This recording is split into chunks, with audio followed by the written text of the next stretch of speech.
ஆன்மீக சொந்தங்கள் அனைவருக்கும் அன்பான காலை வணக்கம். நாம் நம்மளுடைய சேனலில் தொடர்ந்து நிறைய சுவாரஸ்யமான ஆன்மீகம் சார்ந்த தகவல்களை தாங்க பார்த்துட்டு வந்துட்டு இருக்கோம். அந்த வரிசையில் இந்த பதிவில் என்ன பார்க்க போகிறோம் அப்படின்னா, வரக்கூடிய மார்ச் 18ஆம் தேதி அன்னைக்கு நிகழக்கூடிய அமாவாசை இத்தகைய மாற்றங்களை ஒவ்வொரு ராசிக்காரர்களுக்கும் ஏற்படுத்தி கொடுக்க போகுது.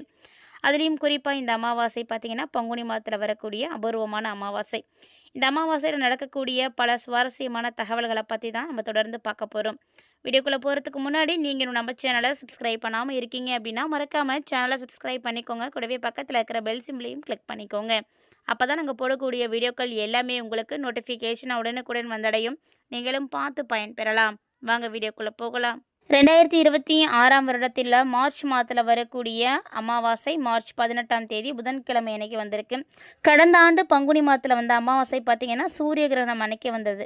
ஸோ பித்ருதோஷனை போக்கக்கூடிய பங்குனி மாத அமாவாசை தேதி திதி தர்ப்பணம் செய்ய உகந்த நேரம் என்ன, இதனுடைய முக்கியத்துவம் என்ன அப்படின்றத பற்றியெல்லாம் தொடர்ந்து இந்த பதிவில் நம்ம பார்த்து தெரிஞ்சுக்கலாம்.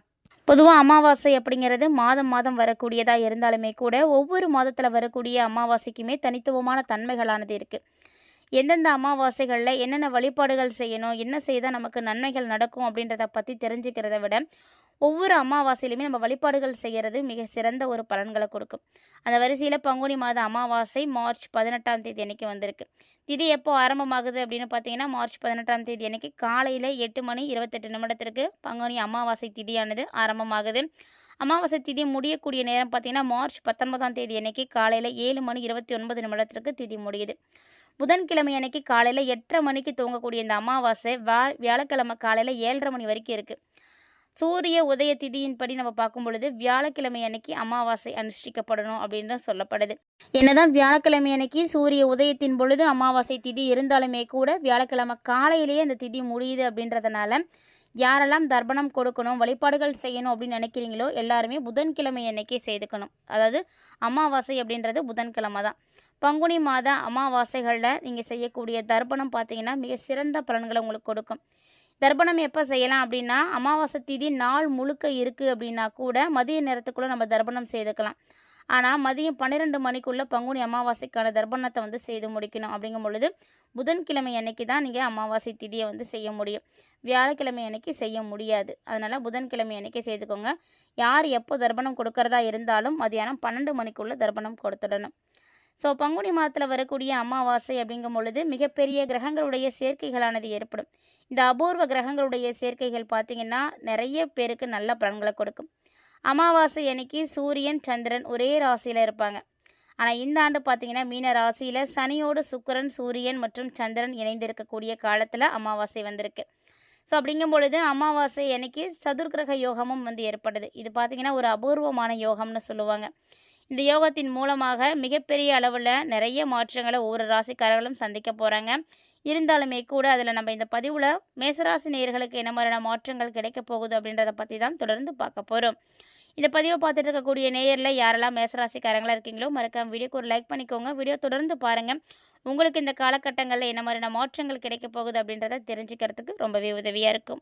மேசராசி நேயர்களை பொறுத்த வரைக்கும் அமாவாசைக்கு அப்புறமா ஏற்படக்கூடிய முக்கியமான ஒரு சில கிரகங்களுடைய நிலைகள் பார்த்திங்கன்னா உங்களுக்கு ஒரு கலவையான பலன்களை கொடுக்கும் அப்படின்னு எதிர்பார்க்கப்படுது.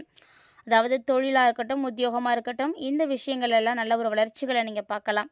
அதே போல் நல்ல முன்னேற்றம் கிடைக்கும், வருமானம் கிடைக்கும். அதாவது வருமானத்துக்கு எந்த ஒரு குறைவும் இந்த காலகட்டங்கள் உங்களுக்கு இருக்காது அப்படின்னு தான் சொல்லணும். ஆனால் அதே நேரம் பார்த்திங்கன்னா மேசராசிக்காரர்களுக்கு வீணான அலைச்சல் ஏற்படும், திடீர் செலவுகள் ஏற்படும், எதிர்பாராத விரயங்கள் எல்லாம் ஏற்படுறதுக்கான வாய்ப்புகள் இருக்குது. ஆல்ரெடி பார்த்திங்கன்னா சனி வேற பயிற்சியாகி இருக்காரு. ஸோ சனியுடைய பயிற்சி உங்களுக்கு மிகப்பெரிய அளவில் மாற்றங்களை கொடுக்கும். ஏன்னா மேசராசினியர்களுக்கு பார்த்திங்கன்னா சனி பகவான் 7.5 சனியாக செயல்பட போகிறாரு. இதனுடைய தாக்கமும் உங்களுக்கு இருக்கிறதுனால ஒரு சில நேரங்களில் கொஞ்சம் கவனமாக தான் இருக்கணும். மேசராசினியர்களை பொறுத்த வரைக்கும் அமாவாசைக்கு அப்புறமா உங்களுடைய வாழ்க்கையில் நிறைய மாற்றங்கள் உருவாகும். அதாவது குடும்பம் சம்மந்தப்பட்ட விஷயங்களில் நிச்சயமாக ஏதாவது ஒரு சண்டைகளோ அல்லது வாக்குவாதங்களோ மனக்கசப்புகளோ ஏற்படுறதுக்கான வாய்ப்புகள் இருக்குது. முடிஞ்ச அளவுக்கு விட்டு கொடுத்து தான் போகணும். மேசராசிக்காரங்க யாராவது உங்கள் வீட்டில் இருக்காங்க அப்படின்னா கண்டிப்பாக அவங்கக்கிட்ட நீங்கள் கொஞ்சம் விட்டு கொடுத்து போயிடுங்க. அமாவாசைக்கு அப்புறமா பார்த்தீங்கன்னா சூழ்நிலைகள் அப்படிங்கிறது கொஞ்சம் உங்களுக்கு சுமாராக தான் இருக்குது அப்படின்றதுனால கொஞ்சம் கவனமாக இருக்கணும். அதே மாதிரி திருமண விஷயங்கள்லாம் செய்யலாமா அப்படின்னா செய்யலாம். கொஞ்ச நாளுக்கு அப்புறமா வந்து ஸ்டார்ட் பண்ணுறது ரொம்ப வந்து நல்ல பலன்களை கொடுக்கும். அதே நேரம் குழந்தைகளால் உங்களுக்கு நிறைய செலவுகள் ஏற்படுறதுக்கான வாய்ப்புகளும் இருக்குது. இந்த காலகட்டங்களில் நிறைய அளவில் மாற்றங்கள் அப்படின்றது உங்களுக்கு உருவாகும். வேலை பார்த்தீங்கன்னா உங்களுக்கு மிகப்பெரிய அளவில் நல்ல வளர்ச்சியை கொடுக்கும், நல்ல முன்னேற்றத்தை கொடுக்கும். ஸோ தொழில் செய்யணும் அப்படின்னு நினைக்கக்கூடிய மேசராசிக்காரர்களும் கண்டிப்பாக வந்து செய்யலாம்.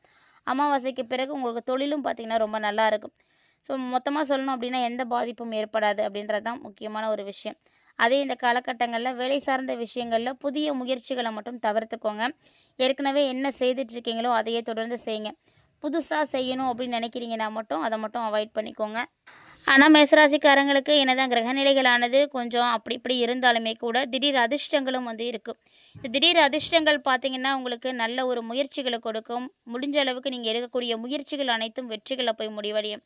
அதே நேரத்தில் விரயமும் இருக்குது அப்படின்றதுனால கொஞ்சம் பொறுமையாக தான் இருக்கணும். நீங்கள் சிக்கனமாக இருக்கணும். வருமானம் உங்களுக்கு நல்லா வருது, பணவரவு சீராக இருக்குது அப்படிங்கிறதுனால அதிகமாக வந்து செலவுகள் பண்ணாதீங்க. ஏன்னா எதிர்பாராத செலவுகள் உங்களுக்கு காத்துட்ருக்கு அப்படிங்கும் பொழுது கொஞ்சம் கவனமாக இருக்கணும். கையிருப்பு இல்லை அப்படின்னா அந்த காலகட்டங்களில் செலவுகளை வந்து கட்டுப்படுத்த முடியாமல் போயிடும்.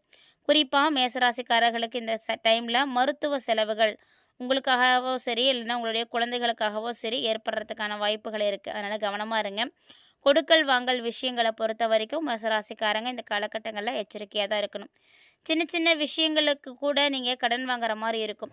அதனால் முடிஞ்ச அளவுக்கு அவங்களுடைய கடன் எந்த அளவுக்கு தேவையோ, அதாவது உங்களுடைய விஷயங்கள் எப்படி இருக்கோ அதுக்கேற்ற மாதிரி கடன் வாங்கிக்கோங்க. சின்ன சின்ன விஷயங்களுக்கெல்லாம் கூட கடன் வாங்க வேண்டாம். அதெல்லாம் வந்து தவிர்த்துக்கோங்க. அந்த மாதிரி நீங்கள் வாங்கிட்டு இருந்தீங்க அப்படின்னா அதுவுமே உங்களுக்கு மிகப்பெரிய அளவில் பிரச்சனைகளை தான் முடியும்.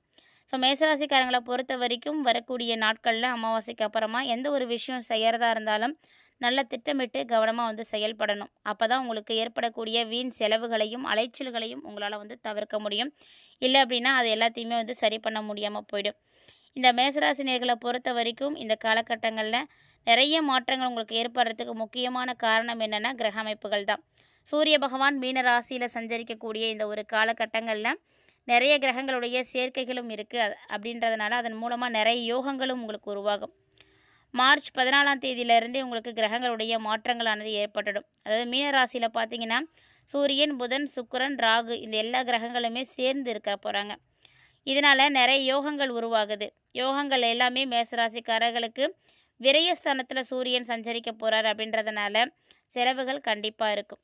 ஸோ இந்த ஒரு காலகட்டத்தில் நீங்கள் எந்த ஒரு விஷயங்கள் செய்கிறதா இருந்தாலும் இதனால் எது செய்கிறதா இருந்தாலுமே உங்களுடைய செயல்திறன் அதிகமாக இருக்கும். அதே நேரம் உங்களுடைய மனசுக்கு தைரியம் கிடைக்கும், திறமைகள் அதிகரிக்கும். இந்த காலகட்டங்களில் நிதி இழப்புகளை வந்து தவிர்க்கணும் அப்படின்னா தொடர்ந்து நீங்கள் பண விஷயத்தில் கவனமாக இருக்கணும். தேவையில்லாத செலவுகளை எல்லாம் செய்யாமல் கவனமாக இருக்கணும். கவனத்தோடு இருந்தீங்க அப்படின்னா இந்த காலகட்டங்களில் ஏற்படக்கூடிய பெரிய அளவில் ஏற்படக்கூடிய விரயங்களை உங்களால் தவிர்க்க முடியும். அதே நேரம் ஒரு சில நேரங்களில் நீங்கள் செய்யக்கூடிய சரியான திட்டமிடல், பொறுமை அவசியமாக இருக்கணும். இப்படி இல்லை அப்படின்னா நிறையா பிரச்சனைகள் இதனாலே உங்களுக்கு உருவாகும். தொடர்ந்து உங்களுக்கு நல்ல விஷயங்கள் நடக்கணும் அப்படின்னு நினைக்கிறீங்கன்னா கண்டிப்பாக அந்தந்த கிரக அமைப்புகளுக்கு ஏற்ப அந்த மாதத்தில் நீங்கள் வழிபாடுகள் செய்கிறது அப்படிங்கிறது ரொம்ப முக்கியமான ஒரு விஷயம். இந்த காலகட்டங்களில் நீங்கள் என்ன வழிபாடுகள் செய்யலாம் அப்படின்றதையும் தொடர்ந்து பாருங்கள். மறக்காமல் அந்த ஒரு பரிகாரத்தையும் செய்கிறது உங்களுக்கு ரொம்ப நல்ல பலன்களை எல்லாம் ஏற்படுத்தி கொடுக்கும். அதே போல் இந்த காலகட்டங்களில் குடும்பத்தில் பிள்ளைங்க எல்லாம் இருக்காங்கன்னா ஆன்மீகத்தில் எல்லாம் ஈடுபடுத்துறதுக்கான வாய்ப்புகள் இருக்குது. ஸோ நீங்கள் சொல்லக்கூடிய விஷயங்களை அவங்க வந்து கேட்டு வந்து நடந்துப்பாங்க. அதனால் உங்களுடைய மனசை அழுத்திட்டு இருக்கக்கூடிய பல பிரச்சனைகள் இப்போ உங்களை விட்டு விலக ஆரம்பிக்கும். அதே போல் வெளியில் நீங்கள் எதுவும் கடன் கொடுத்துருக்கீங்க அப்படின்னா அந்த கடன் இப்போ உங்களுக்கு திரும்ப கைக்கு வந்து சேர்ந்துடும்.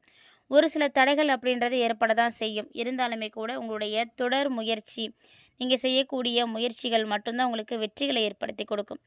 அது மட்டும் இல்லாமல் இந்த டைமில் உங்களுடைய கவலைகள் எல்லாமே படிப்படியாக குறைய ஆரம்பிக்கும். புதுசாக வீடு கட்டி வீட்டுக்கு குடிபெயர்றதுக்கான வாய்ப்புகள் இருக்குது. அதே போல் ஒரு சில மேசராசிக்காரர்களுக்கு இந்த காலகட்டங்களில் வழக்குகள் எல்லாம் சாதகமாக முடியும்.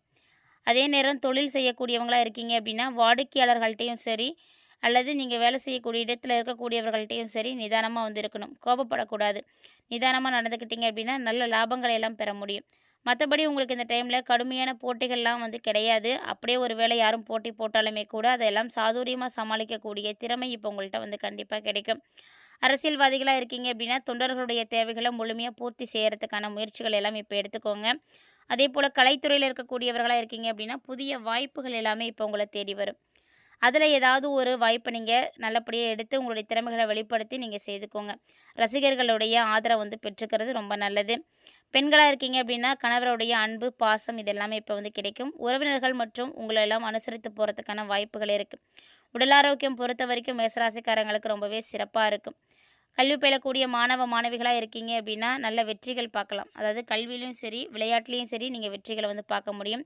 தொடர்ந்து உங்களுக்கு நல்லது நடக்கிறதுக்கு தினமுமே முருகன் ஆலயத்துக்கு போயிட்டு வழிபாடுகள் செய்யுங்க. உங்களுக்கு எப்போல்லாம் நேரம் கிடைக்குதோ அப்போல்லாம் கந்தசஷ்டி கவசத்தை வந்து பாராயணம் செய்கிறது ரொம்ப நல்லதாக இருக்கும். இது உங்களுடைய மனசுக்கு அமைதியை கொடுக்கும். மறக்காமல் இந்த எளிமையான ஒரு பரிகாரத்தை மட்டும் ட்ரை பண்ணி பாருங்கள். இந்த வீடியோ பதிவில் அமாவாசைக்கு அப்புறமா ஏற்படக்கூடிய கிரக மாற்றங்களால் மேசராசிக்காரர்களுக்கு நிகழக்கூடிய பலன்களை பற்றி நல்லா தெரிஞ்சிட்ருப்பீங்கன்னு நினைக்கிறேன். வீடியோ பிடிச்சிருந்தது அப்படின்னா லைக் பண்ணி ஷேர் பண்ணுங்கள். மறக்காமல் கமெண்ட் பண்ணுங்கள். இது மட்டும் இல்லாமல் இது போல் நிறைய இன்ட்ரெஸ்டிங்கான தகவல்களை எல்லாம் நீங்கள் தொடர்ந்து பார்க்கணும் அப்படின்னு ஆசைப்பட்டீங்கன்னா நம்ம சேனலை சப்ஸ்கிரைப் பண்ணிவிட்டு ஃபாலோ பண்ணிக்கோங்க. மீண்டும் இது மாதிரி நிறைய இன்ட்ரெஸ்டிங்கான ஆன்மீகம் சார்ந்த தகவல்களோட மற்றும் ஒரு சுவாரஸ்யமான ஆன்மீக தலைப்பில் சந்திக்க